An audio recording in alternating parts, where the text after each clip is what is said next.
si ignorant, qu'à Christ on me conduise comme petit enfant. Redites-moi l'histoire, redites-moi l'histoire, redites-moi l'histoire de l'amour de Jésus. Redites-moi l'histoire de la crèche à la croix. Éveillez ma mémoire, oublieuse parfois. Cette histoire si belle, dites-la simplement. Elle est toujours nouvelle, répétez-la souvent. Redites-moi l'histoire, redites-moi l'histoire, redites-moi l'histoire de l'amour de Jésus.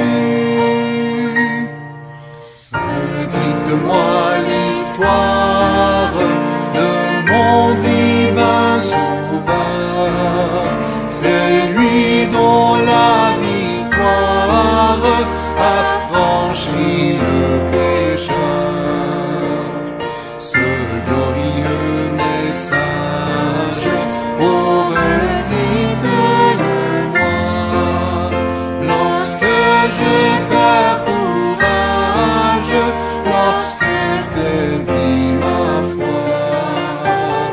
Redites-moi l'histoire, redites-moi l'histoire, redites-moi l'histoire de l'amour de Jésus. Redites-moi l'histoire quand le monde trompeur me vend sa vaine gloire au prix de mon bonheur. Et qu'au loin de la terre, je prendrai mon essor, en fermant la paupière, que je l'entende encore. Redites-moi l'histoire, redites-moi l'histoire, redites-moi l'histoire de l'amour de Jésus.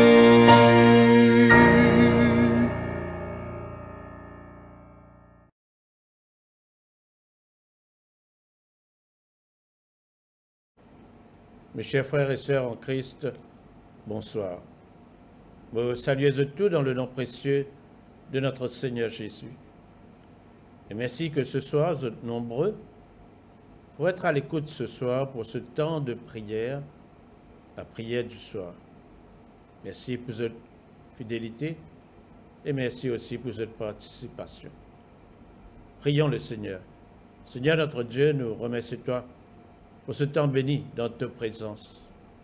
Qu'un jour dans tes parvis vaut mieux que mes jours ailleurs, car tu as les paroles de la vie éternelle. Merci Seigneur pour tes promesses, te dire qu'en 2 ou 3 personnes nous sommes rassemblés dans le nom de Jésus. Seigneur, te là parmi nous. Et ce soir, Seigneur, nous avons l'assurance qui te présente dans chaque case, dans chaque famille ce soir, Seigneur. Seigneur, nous place ce temps de prière dans ta main. Merci, Saint-Esprit de Dieu, de nous diriger dans nos prières ce soir. Qui nous la prière et monte vers toi comme un parfum de bonne odeur et te prend plaisir dans la prière de tes bonnes enfants. Nous demandons-toi tout cela dans le nom puissant de notre Seigneur Jésus. Amen. Prions le Seigneur. Alors, ce temps de prière, donc, dans le livret de prière, couleur vert, à la page 47. À la page 47, dans notre livret de prière. Que ma prière devant toi s'élève comme un encens, et mes mains comme l'offrande du soir. À vous grâce et paix de la part de Dieu notre Père et de Jésus-Christ notre Seigneur. À toi le jour, Seigneur, à toi la nuit, toi qui ajustas le soleil et les astres, c'est toi qui fixas les bords de la mer, l'hiver et l'été, c'est toi qui les formas. J'avais dit, les ténèbres m'écrasent, mais la nuit devient lumière autour de moi. Même les ténèbres pour toi n'est pas ténèbres, et la nuit comme le jour est lumière. Jésus dit, je suis la lumière du monde. Celui qui vient à ma suite ne marchera pas dans les ténèbres. Il aura la lumière qui conduit à la vie. À la page 48, la confession des péchés. Chers amis dans le Christ, agenouillons-nous en silence, en présence du Dieu Tout-Puissant, et d'un cœur docile et pénitent, confessons nos péchés, pour que dans sa bonté infinie et sa miséricorde, il nous accorde le pardon. Nous allons dire ensemble, Dieu de miséricorde, nous confessons que nous avons péché contre toi, en pensée, en parole et en acte, par ce que nous avons fait et ce que nous avons omis de faire. Nous ne t'avons pas aimé de tout notre cœur. Nous n'avons pas aimé notre prochain comme nous-mêmes. Nous regrettons sincèrement ces fautes. Humblement, nous nous en repentons. Pour l'amour de ton Fils Jésus-Christ, prends pitié de nous et pardonne-nous. Alors ta volonté fera notre joie et nous pourrons marcher dans tes chemins pour la gloire de ton nom. Amen. Que le Dieu Tout-Puissant vous fasse miséricorde, qu'il vous pardonne vos péchés par Jésus-Christ notre Seigneur, qu'il vous affermisse en tout bien, et par la puissance de l'Esprit Saint, qu'il vous garde pour la vie éternelle. Amen. Invitatoire et psaume. Dieu vient à mon aide. Seigneur, à mon secours. Tous ensemble. Gloire au Père et au Fils et au Saint-Esprit, au Dieu qui est, qui était et qui vient, pour les siècles des siècles. Amen. Alléluia. À la page 50, joie et lumière. Joie et lumière de la gloire éternelle du Père, le Très-Haut, le Très-Saint, ô Jésus-Christ. Parvenu à la fin de ce jour, contemplant cette clarté dans le soir, nous chantons le Père et le Fils et le Saint-Esprit de Dieu. Oui, tu es digne d'être chanté dans tous les temps par des voix sanctifiées. Fils de Dieu qui donne vie, tout l'univers te rend gloire. Amen. Nous allons maintenant procéder à la lecture. Tout d'abord, la lecture du psaume. Du psaume, le psaume 89, les versets 19 à 53. Psaume 89, versets 19 à 53.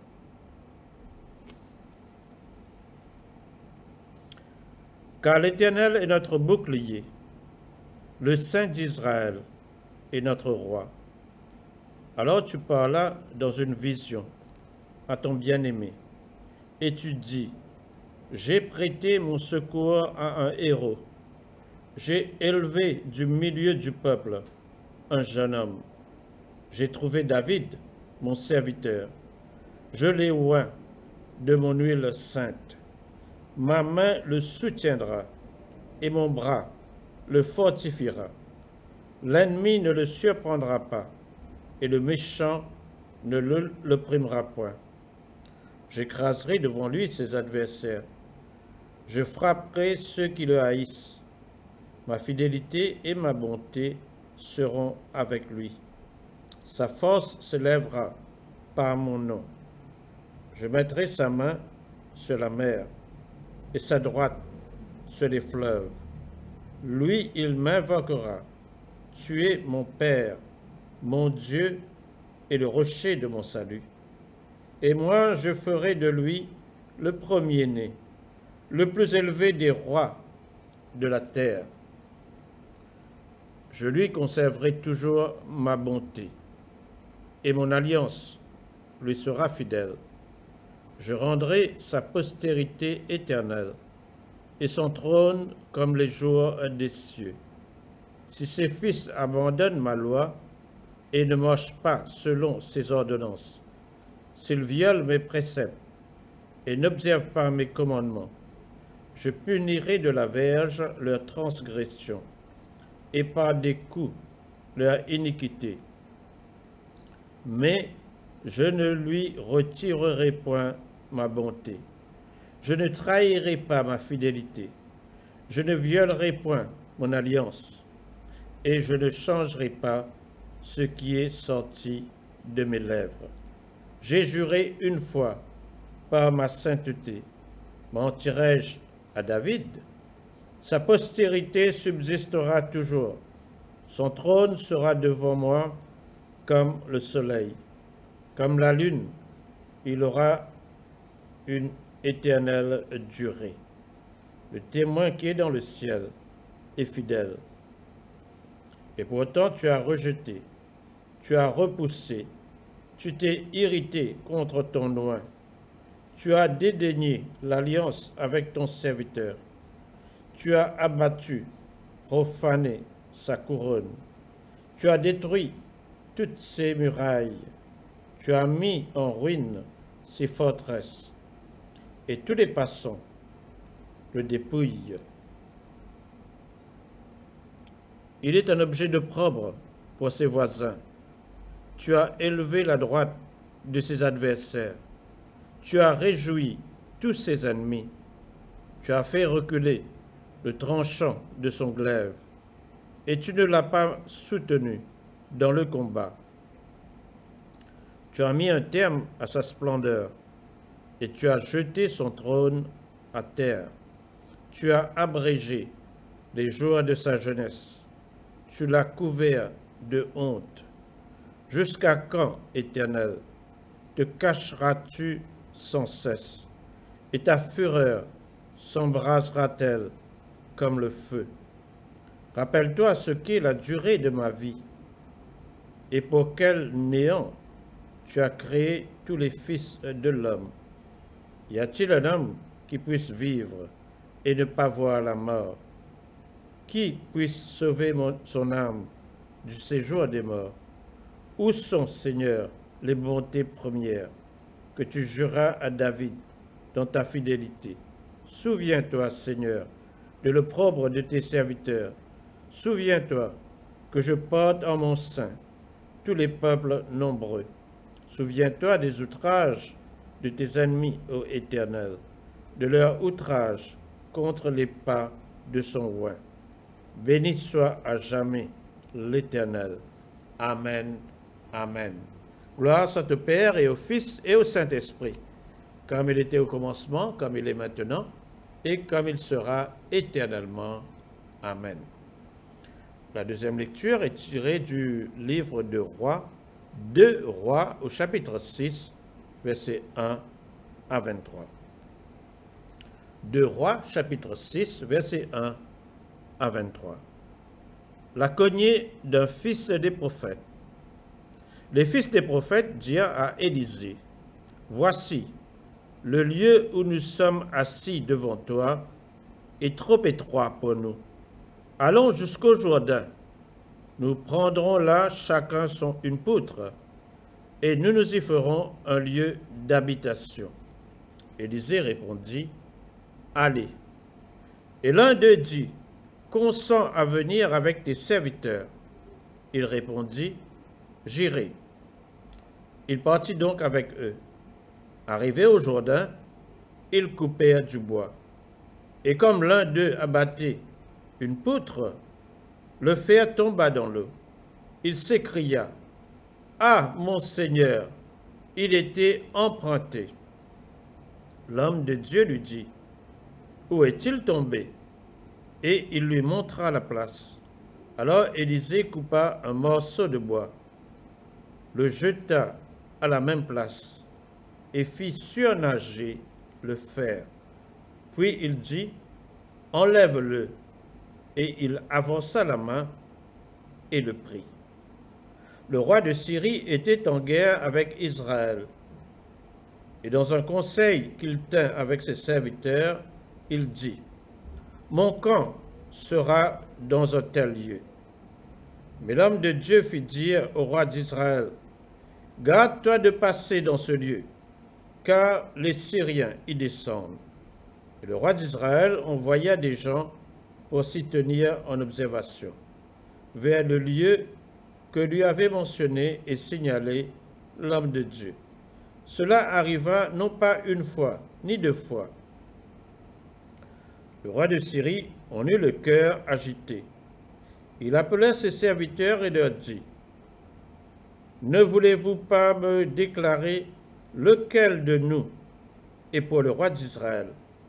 L'un de ses serviteurs répondit, « Personne, ô roi, mon Seigneur. » Mais Élisée, le prophète qui est en Israël, rapporte au roi d'Israël les paroles que tu prononces dans ta chambre à coucher. Et le roi dit, « Allez et voyez où il est, et je le ferai prendre. » On vint lui dire, « Voici, il est à 2 temps. » Il y envoya des chevaux, des chars et une forte troupe qui arrivèrent de nuit et qui enveloppèrent la ville. Le serviteur de l'homme de Dieu se leva de bon matin et sortit. Et voici une troupe entourait la ville, avec des chevaux et des chars. Et le serviteur dit à l'homme de Dieu, « Ah, mon serviteur, comment ferons-nous » Il répondit, « Ne crains point, car ceux qui sont avec nous sont en plus grand nombre que ceux qui sont avec eux. » Élisée pria et dit, « Éternel, ouvre ses yeux pour qu'il voie. » Et l'Éternel ouvrit les yeux du serviteur, qui vit la montagne pleine de chevaux et de chars de feu autour d'Élisée. Le Syrien descendit vers Élisée. Il adressa alors cette prière à l'Éternel. « Daigne frapper d'aveuglement cette nation. » L'Éternel les frappa d'aveuglement selon la parole d'Élisée.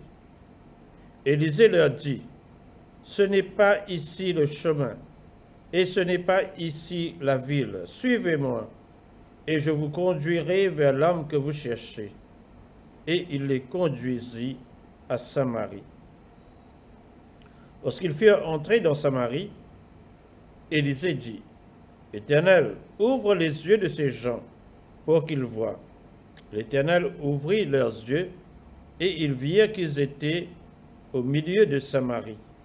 Le roi d'Israël, en les voyant, dit à Élisée, « Frapperai-je, mon père ?» « Tu ne frapperas point, répondit Élisée. « Est-ce que tu frappes ceux que tu fais prisonniers avec ton épée et avec ton arc? Donne-leur du pain et de l'eau, afin qu'ils mangent et boivent, et qu'ils s'en aillent ensuite vers leur maître. » Le roi d'Israël leur fit servir un grand repas, et ils mangèrent et burent. Puis il les renvoya, et ils s'en allèrent vers leur maître. Et les troupes des Syriens ne revinrent plus sur le territoire d'Israël. Parole du Seigneur. Nous rendons grâce à Dieu. Troisième lecture est tirée du livre des Actes des Apôtres, au chapitre 26, versets 24 à 32. Actes des Apôtres, au chapitre 26, versets 24 à 32. Comme il parlait ainsi pour sa justification, Festus dit à haute voix, « Tu es fou, Paul, ton grand savoir te fait déraisonner. » « Je ne suis point fou, très excellent Festus, répliqua Paul. Ce sont au contraire des paroles de vérité et de bon sens que je prononce. Le roi est instruit de ces choses, et je lui en parle librement, car je suis persuadé qu'il n'en ignore aucune, puisque ce n'est pas en cachette qu'elles se sont passées. Crois-tu au prophète, roi Agrippa? Je sais que tu y crois. Et Agrippa dit à Paul, tu vas bientôt me persuader de devenir chrétien.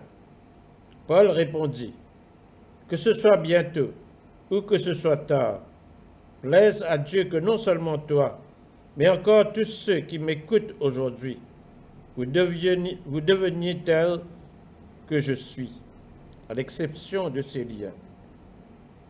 Le roi, le gouverneur, Bérénice et tous ceux qui étaient assis avec eux se levèrent.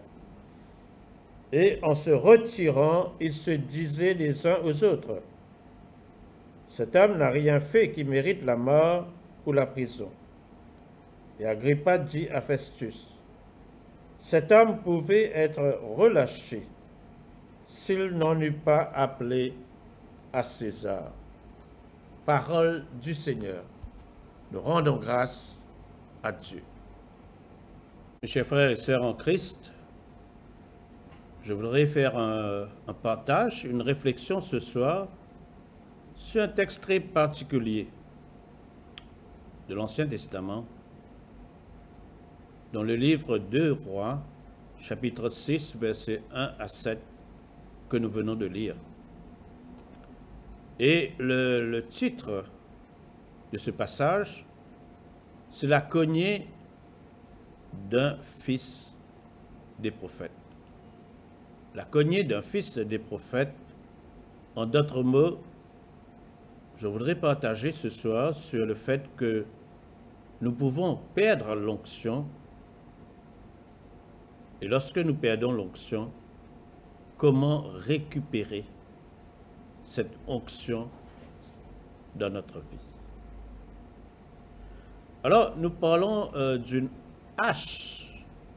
Et dans cette hache, il y a le manche qui est en bois et la tête, le fer de l'hache qui est en fer.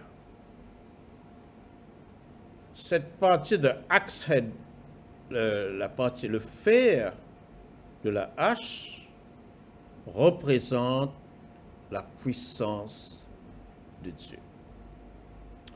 Ce fer qui fait partie de cette hache, dans cette hache il y a le manche qui est en bois et la partie, le axe head qui est en fer. Et cette partie en fer représente la puissance de Dieu. Il représente l'onction de Dieu. L'onction de Dieu que nous avons besoin pour faire le travail de Dieu. Travail, bon Dieu, pas capable de faire avec la puissance de l'homme. Travail, bon Dieu, nous faire lire avec la puissance de Dieu. Et là, dans le texte, au verset 1er, il parle des fils des prophètes. Les fils des prophètes, en quelque sorte, les représentent les chrétiens. Les chrétiens qui travaillent pour Dieu. Les chrétiens qui à l'œuvre dans la mission de Dieu. Et les fils des prophètes, je type élargit l'espace de la tente. Et à un moment donné, je te trouver que la tente que je type rencontrée était devenue trop étroite. Et je pas type capable donc accueillir plus de personnes sous cette tente. Donc leur intention était bonne. Et au verset 1er, je dis, voici le lieu où nous sommes assis devant toi, est trop étroit pour nous. Donc l'intention était bonne, je dis, mais cet endroit-là, que nous pouvons rassembler, est devenu trop étroit parce qu'il y avait trop de monde et pas assez de place. Donc il fallait élargir l'espace de la tente. Donc l'intention était bonne. Ils avaient l'intention de chercher une place beaucoup plus grande pour pouvoir accueillir beaucoup plus de personnes. Mais avant d'aller de l'avant avec le projet, je fais une recherche Dieu. Je fais une recherche la volonté de Dieu. Je fais une tourne vers Dieu. Je fais une tourne vers Dieu à travers le prophète Élisée. Donc, l'intention était bonne, élargir l'espace de la tente pour accueillir plus de monde. L'attitude était bonne. D'abord, rechercher la face de Dieu, la volonté de Dieu, les instructions de Dieu. Et Dieu, à travers Élisée, Dieu dit à eux, allez. Et comme cela, en d'autres mots, Dieu fait de nous le feu vert pour aller dans l'autre endroit pour construire un bâtiment plus large pour pouvoir accueillir plus de monde. Mais au verset 3, nous trouvons que je fin réaliser que sans Dieu, je ne suis pas capable de réussir.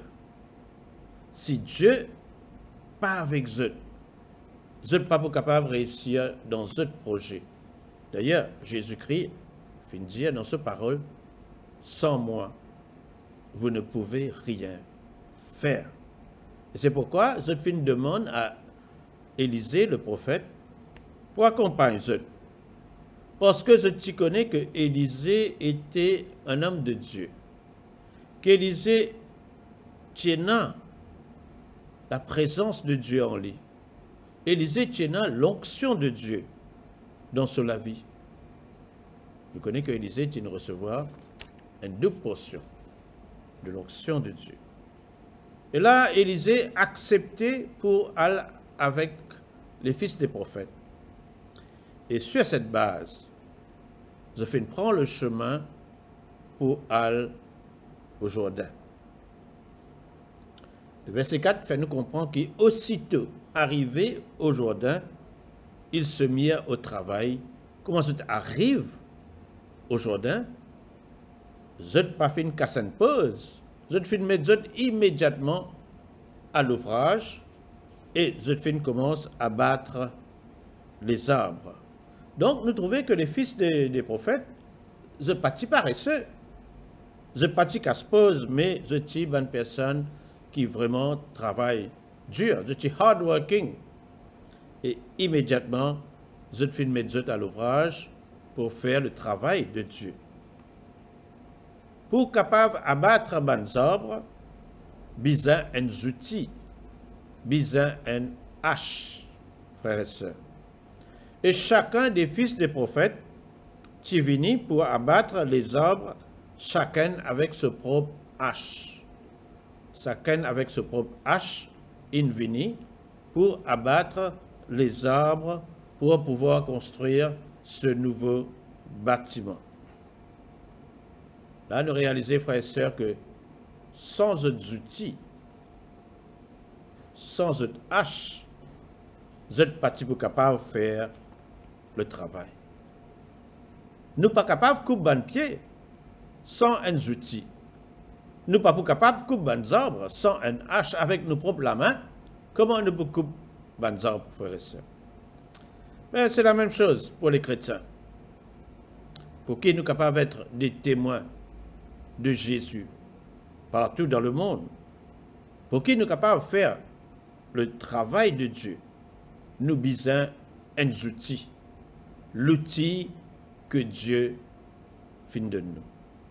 Vous lisez dans les Actes des Apôtres, au chapitre 1er, verset 8, la dernière parole, la toute dernière parole de Jésus, avant qu'il retourne vers ce papa, Jésus dit à ce bon disciple, vous êtes pour recevoir une puissance, le Saint-Esprit survenant sur vous, et vous serez mes témoins à Jérusalem, dans toute la Judée, dans la Samarie et jusqu'aux extrémités de la terre.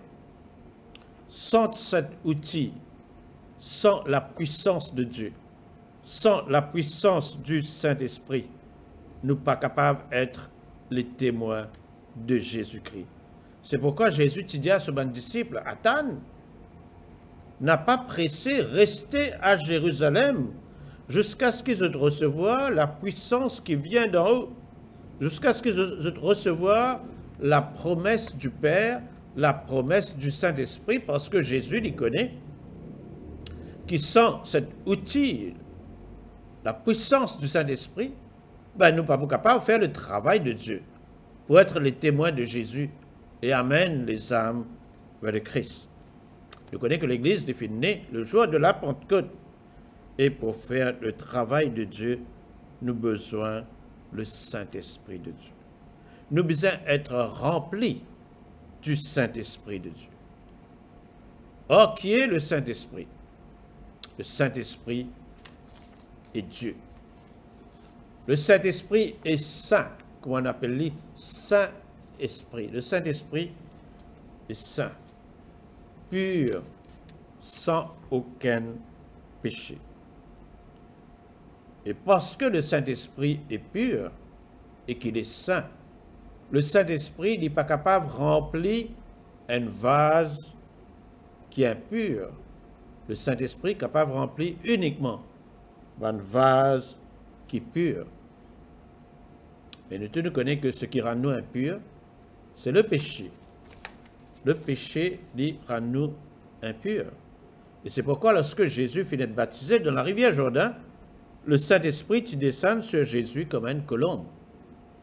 Alors nous connaissons que la colombe, c'est un oiseau qui est propre, un oiseau qui pas pour patauge dans malpropreté. Et Jésus était un vase qui est propre, qui est pur, qui n'a aucun péché. Mais quand nous lisons dans le livre de la Genèse, au chapitre 8, versets 6 à 12, après le déluge, après les 40 jours de déluge, Noé, d'abord, il fait envoyer un corbeau. Un corbeau, pour aller guetter un coup, si l'eau finit baisser. Et ce corbeau, il finit faire le va-et-vient, il peut nourrir de la viande pourrie, de des animaux qui morts. Le corbeau, c'est un animal qui est malpropre, et il nourrit des carcasses de des animaux qui sont morts. Mais quand Noé finit envoyer une colombe, la colombe que Noé a envoyée, il retournait immédiatement vers Noé, parce que la Bible dit nous au verset 9 que cette colombe, il ne trouve aucun endroit qui est propre, qu'il est capable de poser sur la patte. Ce n'est qu'après que la terre finit sec, après que l'eau du déluge finit résorbée, et après que les arbres commencent à pousser, que la colombe est capable de trouver un endroit qui est propre pour poser sur la patte. Et les retourner avec une feuille d'olivier. Quand le Saint-Esprit descend sur les disciples, les 120 disciples le jour de la Pentecôte, c'était sous forme de langue de feu que le Saint-Esprit descend sur les apôtres et non pas le Saint-Esprit pas descend aux autres comme une colombe. Parce que nous connaissons que le feu, il purifie. Le feu, il enlève toute une impureté, pareil comme nous chauffe l'or à une température très forte avec le feu pour que toute une impureté est capable d'être enlevée, frères et sœurs. Le feu du Saint-Esprit fin descendre sur tous les 120 disciples. Et lorsque ce feu brûle, toutes les impuretés dans le corps de ces disciples, que les disciples finissent remplis de la puissance de Dieu, de la puissance du Saint-Esprit, que l'apôtre Pierre, il fait ce premier sermon, 3000 âmes converties. C'est pareil pour nous également, frères et sœurs. Nous sommes tous des pécheurs. Nous tous nous venons commettre le péché. Et à moins qu'ils nous repentions de nos péchés et que nous laisse le sang de Jésus de purifier nous de tout péché. Nous pas pour capables d'être cette vase pure que le Saint-Esprit capable remplir. Dans le verset 5, il dit à nous que pendant qu'un des fils des prophètes typé abattre un arbre, ben, le fer, le axe-head, le fer de le bout de la hache, ça fait là, il tombe dans de l'eau. Et il tire saisisse la manche en bois dans la main.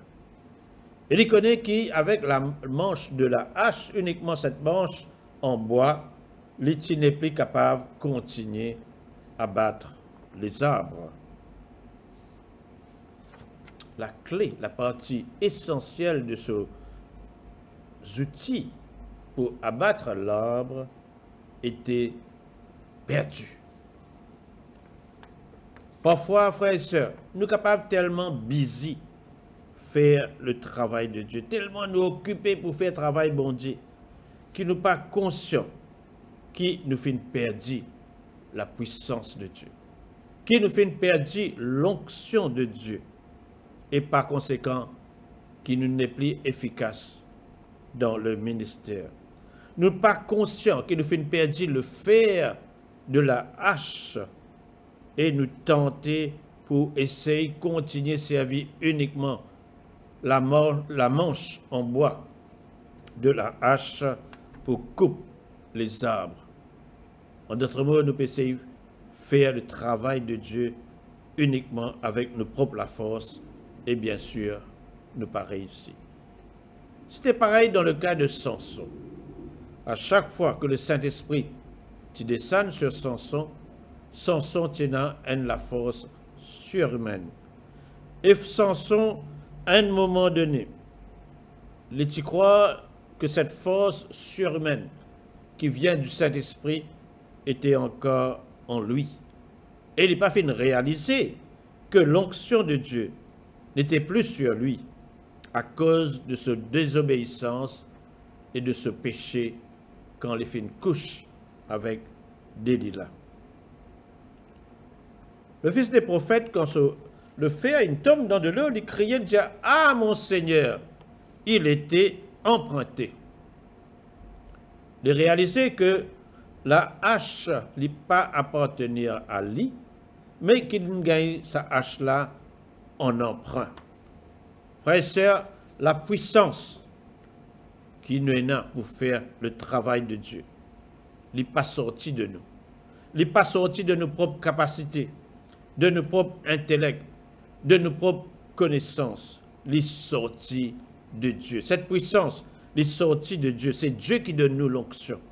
C'est Dieu qui donne nous la puissance. Et c'est le Saint-Esprit qui équipe nous avec tous les dons qui nous besoin pour le bien commun, pour faire le travail de Dieu. Et c'est pourquoi Jésus même donne à l'Église les saints dons de ministère, d'apôtres, de prophètes, d'évangélistes, d'enseignants et de pasteurs. Nous sommes capables de perdre l'onction à travers le péché, nous séparer de Dieu. Quand nous séparer de Dieu, quand nous commettons le péché, quand nous n'est plus dans cette communion intime avec Dieu, à travers la prière et la méditation de la parole de Dieu, à travers l'obéissance à la parole de Dieu, nous sommes capables de perdre l'onction, frères et sœurs. Et là, l'homme de Dieu, il dit au fils des prophètes, quand les fins tombés, quand ça fait là, fin tomber. Et le fils des prophètes lui montre, il dit, les fins tombent ici. Ce soir, je vais raconter une histoire pour illustrer ce qui m'a dit. Tu as un homme qui est bien content, bon Dieu, qui peut faire le travail de Dieu avec la puissance du Saint-Esprit. Après quelque temps, il sentit éloigné de Dieu. Il sentit qu'il fait perdre la puissance de Dieu dans sa vie. Il sentit que Dieu n'était plus avec lui. et il n'est pas capable de réussir dans le ministère. Alors cet homme était vraiment très triste et vraiment il rappelle ce moment dans le passé comment le ministère était formidable, comment ce ministère tu peux rapporter beaucoup de fruits. Il a envie de retourner dans cette époque longtemps là, quand l'onction de Dieu est avec lui, quand il était dans la joie pour servir mon Dieu. Et un jour, il rencontrait un homme de Dieu. Et il raconte à cet homme cette situation désespérée et cette souffrance. L'homme de Dieu demande lui, quand ça finit d'arriver, quel endroit, quand ça finit d'arriver, que tu as perdu sa l'onction là. Et cet homme lui dit à l'homme de Dieu, un jour il se trouve dans un endroit mal famé, que les petits bizarres étaient. Mais la tentation était trop forte pour lui. Le Saint-Esprit, tu peux marcher ensemble avec lui. Et il dit à le Saint-Esprit, attends devant sa la porte là. Là, quand mon peux aller, tu n'es pas capable de rentrer. Attends-moi un petit moment moi, pour rentrer dedans, après moi pour sortir. Et cet homme, il fait une rentrée, il fait une commettre le péché, une commettre une bêtise. Et là, il est sorti, il rôde le Saint-Esprit n'était plus là. Il fait aller tout la case, il rôde partout. Le Saint-Esprit fait une quitte lui. Il fait une recherche le Saint-Esprit partout. Mais il n'est pas capable de trouver le Saint-Esprit. Et depuis ce jour-là, cet homme était très triste. Et la vie était désespérée. L'âme de Dieu dit à lui, retourne à l'endroit que tu as perdu le Saint-Esprit. Retourne dans cet endroit-là. En d'autres mots, il peut dire, repentir de tes péchés. Et c'est ce qui nous besoin faire, frères et sœurs. Maintenant, l'homme de Dieu, il coupe, il prend un bâton et il jette-le dans la rivière et nous trouve que le fer qui est dans le lit de la rivière, il fait monter et il fait nager au-dessus de la rivière. Faire un morceau de fer, nous tous connaissons qu'un morceau de fer, il tombe dans de l'eau, il coule au fond de la rivière. Mais faire ce morceau de fer remonte à la surface et flotter dans de l'eau, c'est quelque chose qui est impossible à l'homme. C'est uniquement Dieu qui est capable de faire ça. C'est uniquement un miracle de Dieu qui est capable de faire qu'il y a une ferraille, un morceau de fer, les flotter le de l'eau. Nous besoin un miracle. Nous besoin l'intervention de Dieu pour nous retrouver l'onction de Dieu. Par nos propres efforts, nous ne sommes pas capables de retrouver l'onction de Dieu. C'est uniquement par la grâce, frères et sœurs, une faveur qui nous pas méritée. Ce soir, qui nous capables de comprendre cela. C'est uniquement par la grâce, par l'intervention de Dieu, qui nous capables de retrouver l'onction de Dieu. Et pour retrouver l'onction de Dieu, nous devons repentir de nos péchés. Et l'homme de Dieu, il dit à ce fils des prophètes, prends la main. Il dit, par exemple, il dit, enlève-le. Et il avança la main et le prit. Et il prend ce fer qui peut flotter. Frères et sœurs, les promesses de Dieu, 7487 promesses qu'il y en a dans la Bible, ce sont des promesses que Dieu finit de nous à travers ce que le Christ finit d'accomplir dans cela vie. Le Christ finit d'accomplir tout ce qu'il besoin de faire. Sur la croix, l'étudier, tout est accompli. Nous simplement recevoir ce que Dieu finit promettre nous. Recevoir ce que Dieu finit donne nous, frères et sœurs. Nous recevoir lui par la foi. La Bible dit nous pas recevoir parce qu'il ne pas demandé. Nous besoin un désir ardent pour retrouver l'onction de Dieu. Nous besoin faim et soif de Dieu, soif de sa présence, soif de son onction.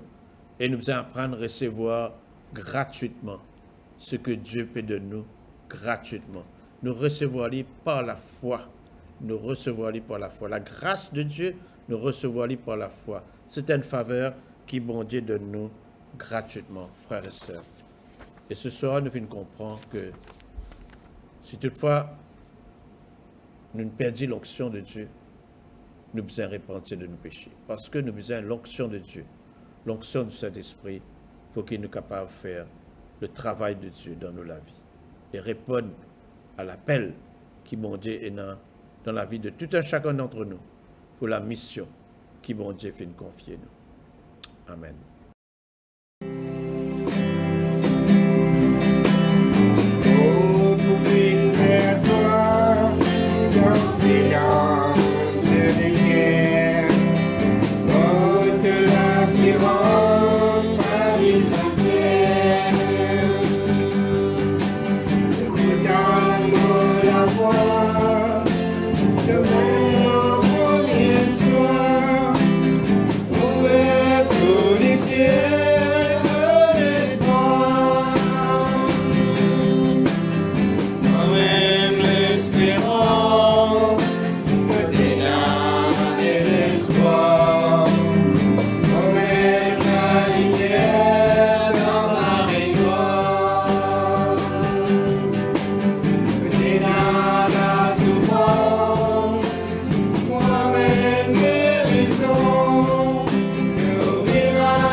Nous allons donc maintenant continuer ce temps de prière à la page 52. Page 52, le cantique de Siméon.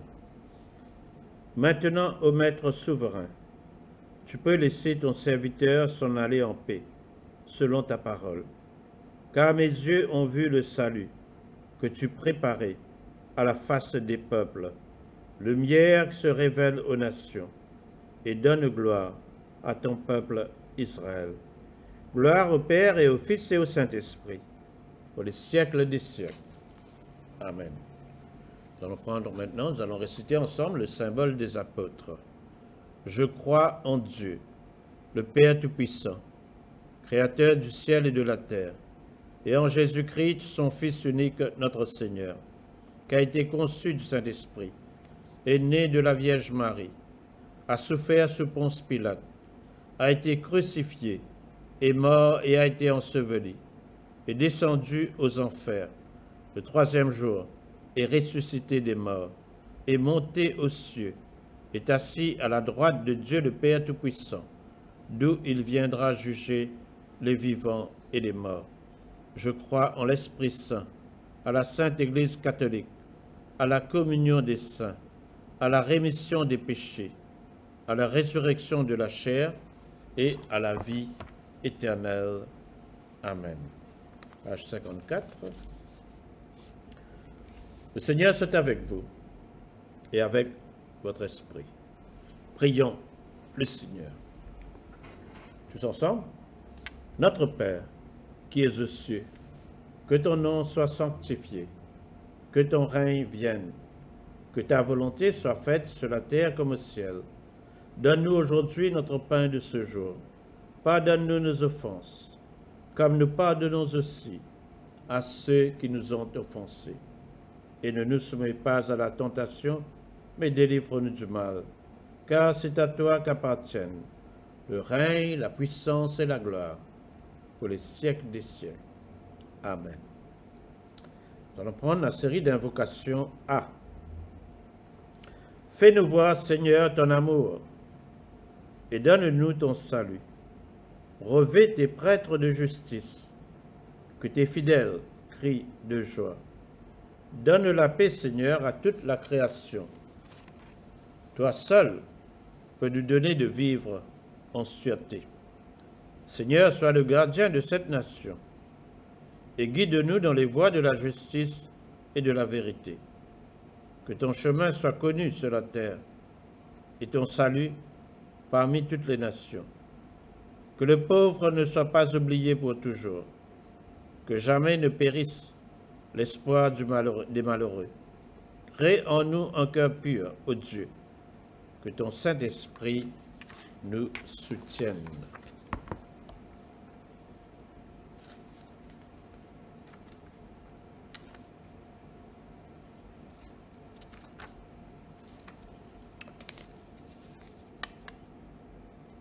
À la page 56, les collectes du jour.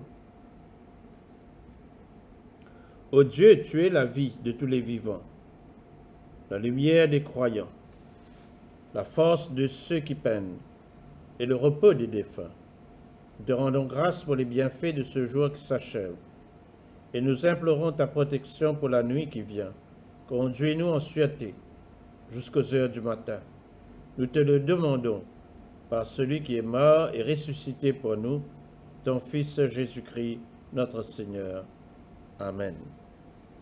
Ô Dieu et Père de tous, toi que tous les cieux glorifient, fais que la terre entière t'adore et te chante, que toutes les nations t'obéissent, que toutes les langues te confessent, et que partout les peuples t'aiment et te servent dans la paix. Par Jésus le Christ, notre Seigneur. Amen.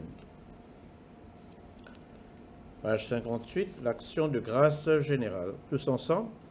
Dieu Tout-Puissant, Père de miséricorde, nous te rendons grâce de ta bonté et de ton amour envers nous, tes serviteurs indignes, et envers tous ceux que tu as faits. Nous te bénissons parce que tu nous as créés, tu nous protèges, tu nous combles des bienfaits de cette vie, mais surtout parce que dans ton amour inépuisable, tu as racheté le monde par ton Fils Jésus-Christ, et tu nous donnes les moyens de recevoir ta grâce et l'espérance de la gloire sans fin. Nous t'en prions, rends-nous sensibles à ta miséricorde, pour que nous te rendions gloire d'un cœur reconnaissant, non seulement de nos lèvres, mais par toute notre vie, en nous mettant à ton service et en marchant devant toi, dans la justice et la sainteté, tout au long de nos jours. Nous te le demandons, par ton Fils Jésus le Christ, notre Seigneur. Amen. La prière de Saint Jean Chrysostome. Dieu Tout-Puissant, toi qui nous as accordé la grâce de t'adresser d'un cœur unanime notre prière commune, tu as promis par ton Fils que lorsque 2 ou 3 se réuniraient en son nom, tu serais au milieu d'eux. Comble maintenant, Seigneur, nos désirs et nos vœux, selon ce qui nous est utile. Donne-nous en cette vie la connaissance de ta vérité, et dans le monde à venir, la vie éternelle. Amen. Bénissons le Seigneur. Nous rendons grâce à Dieu. La grâce de Jésus-Christ notre Seigneur, l'amour de Dieu le Père et la communion de l'Esprit Saint soient toujours avec nous. Amen. Seigneur notre Dieu, nous te remercions, Seigneur, pour ce temps de prière. Ce temps de prière, Seigneur Dieu Tout-Puissant, que nous avons mis entre tes mains. Merci pour chacun d'entre nous qui sommes là ce soir, Seigneur. Je prie pour ta grâce, ta bénédiction et ta protection. Seigneur, protège chacun d'entre nous et les membres de notre famille contre tous les dangers, tous les accidents, les attaques de l'ennemi contre la maladie, contre les épidémies, et surtout contre l'épidémie de Covid-19. Garde-nous sous ta protection divine. Veille sur nous comme la prunelle de tes yeux. Que ta grâce surabonde dans notre vie. Merci Seigneur de nous donner un bon sommeil ce soir, un sommeil paisible, un sommeil réparateur, et que demain matin nous puissions nous réveiller en pleine forme. Renouvelle ta bonté dans notre vie chaque matin. Nous te le demandons dans le nom puissant de notre Seigneur Jésus. Amen. Voilà, frères et sœurs, nous sommes arrivés à la fin de ce temps de prière et je vous souhaite une bonne nuit. Au revoir.